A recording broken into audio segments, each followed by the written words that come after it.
Why do a lot of people confuse Austria with Australia?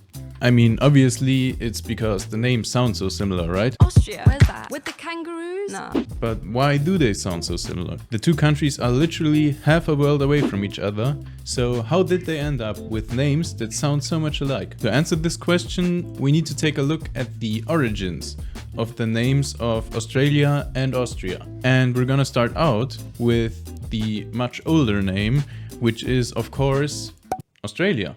Yes, even though on a historical scale, Australia is a pretty young country, having gained its independence from the Emus, the UK, only back in 1942. But the name Australia actually dates back to ancient Greece, back in 150 AD, where Greek-Egyptian philosopher Claudius Ptolemaeus theorized that because there is a lot of land on the northern hemisphere of the planet, there also had to be a lot of land on the southern hemisphere of the planet that we just hadn't discovered yet.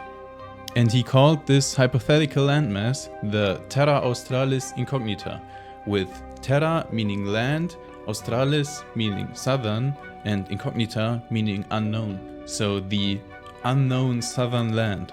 His theory and also the name Terra Australis stuck with cartographers and geographers for well over 1,000 years. Here you can see the hypothesized southern continent on a map by Rumolt Mercator in 1587, over 1400 years after the times of Ptolemaeus and his theory. By the way, yes, Rumolt Mercator is the son of Gerhard Mercator, the guy who is responsible for making Greenland look so swole on most world maps. But back to the topic.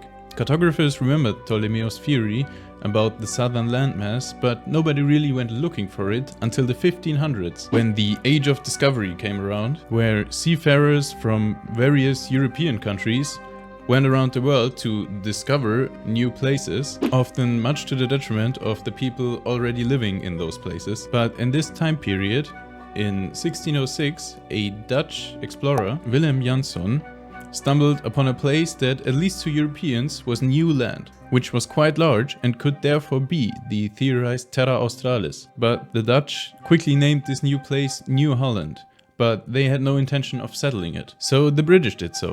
In 1770, under James Cook, they set up a new colony and called it New South Wales. Even though it had very little in common with Wales, the use of the name Australia for this island, which referred to the Terra Australis, however, was popularized by British explorer Matthew Flinders in the early 1800s. He argued that there was no probability of finding any landmass that was more southern than Australia.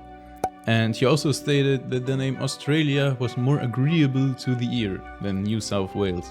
The term after that became more and more popular and has been in official use to refer to the country of Australia since 1817. But you might also wonder what the indigenous people of Australia call their homeland. But there isn't really one answer, as there are more than 250 different indigenous tribes living in Australia, and a lot of them only had names for their local area and referred to the whole continent of Australia just as the land. I know of an indigenous German population that does a similar thing, but now we know that the name Australia originates from an ancient theory about a hypothetical southern landmass, and the term Australis basically means southern in Latin. But where does Austria get its name from? There are multiple theories, but the most accepted is that the name Austria has its origins in the 9th century AD, from an area called the Marcia Orientalis, which was situated along the river Danube, where today's state of Lower Austria lies. The Marcia Orientalis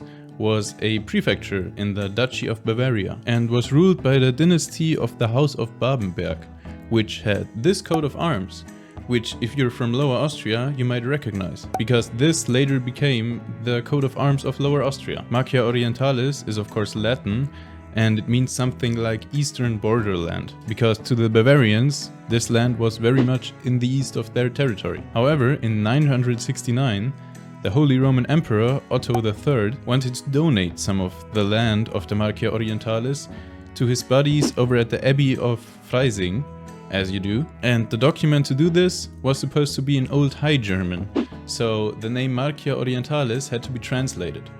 And they called it Osterreichi.